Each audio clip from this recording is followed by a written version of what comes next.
Peggy 16. Sega.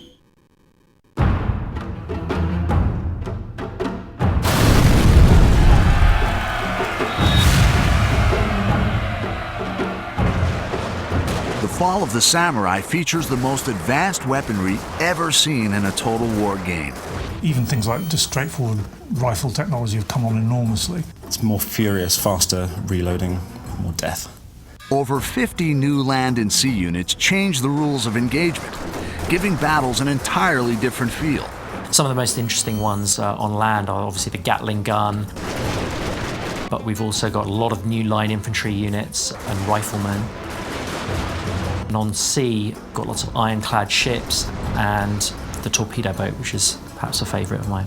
Launch torpedoes!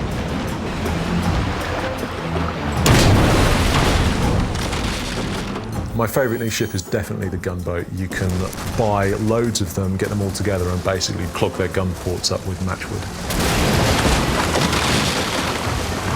It's a fantastic divisionary tactic. Modern ranged units include the Gatling gun and the Behemoth Armstrong gun, directly controllable in the new third-person mode. You can hit a hotkey and drop down to third-person mode on cannons and Gatling guns, which enables you to have direct control over the weapon. You actually follow the cannonball along the battlefield until it actually hits its target.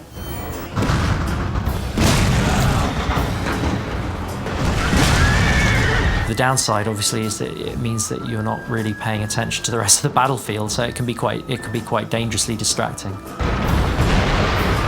Mighty steam-powered ironclad warships armed with torpedoes make naval battles much more destructive.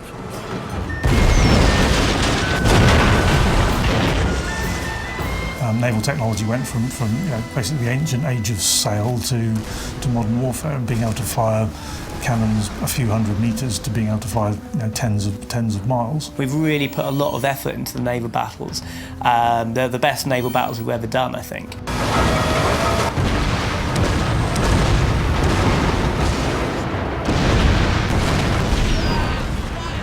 To see torpedoes coming towards you and not knowing what to do, and it puts you in a state of panic. I've had several times where I've been playing where I've just kind of frozen. I'm not knowing what to do. Do I try and put it astern? Do I try and steer around it? And that's a totally new part of gameplay, and I think those are really cool. So the new units, they're not just new stats or new models, they are kind of creating totally new elements to the battles.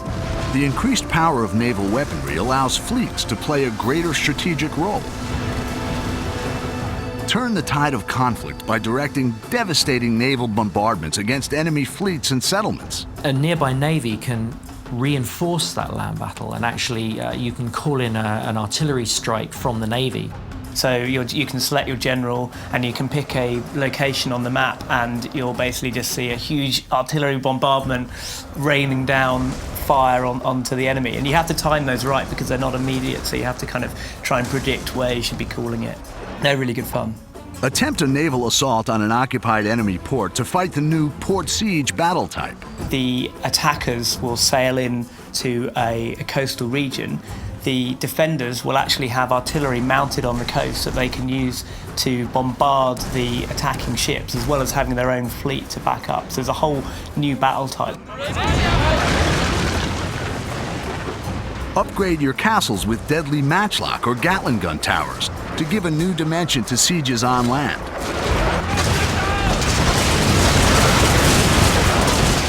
These improvements are all available in the redesigned Avatar Conquest mode, Shogun 2's innovative multiplayer gaming system. So yes, we're bringing in a new Fall of the Samurai avatar, and you'll get a whole 19th century specific skill tree with that. Access to a bunch of new retainers and a bunch of new armor sets as well, so you'll really be able to kind of customize your online persona in line with the sort of 19th century look and feel that the rest of the game will have.